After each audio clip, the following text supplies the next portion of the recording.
Hello అండి. రోజు మా ఇంట్లో బ్రేక్‌ఫాస్ట్ ఇడ్లీ, దోస, కిచిడితో పాటు అప్పుడప్పుడు జావ గూడా చేస్తూ ఉంటాను. జావ అంటే జొన్న జావ గాదు, రాగుల జావ కాదు. నాటు రవ్వతో చేసినటువంటి జావ అండి. జావతో పాటు 4 బాదంలు, ఒక క్యారెట్, బాయిల్డ్ ఎగ్ మాత్రం కంపల్సరీగా తింటాము. ఏది మిస్ కాదు. మిస్ అయితే బాదం మిస్ అయితది కావచ్చు అయిపోయినప్పుడు. అంతేకాని బాయిల్డ్ ఎగ్, క్యారెట్ మాత్రం రెగ్యులర్‌గా పెడుతుంటాను. మా పిల్లలకు, మేము గూడా తీసుకుంటాము.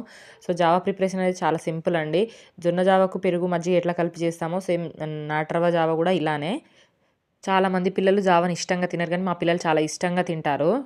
జావ తాగడం అనేది మా ఇంట్లో గానీ, మా అత్తమ్మ వాళ్ళ ఇంట్లో గానీ ప్రతిరోజు తింటారు. కాబట్టి మాకు గూడా అట్లా అలవాటయిపోయింది వారానికి ఒకసారి చేసుకోవడం అనేది.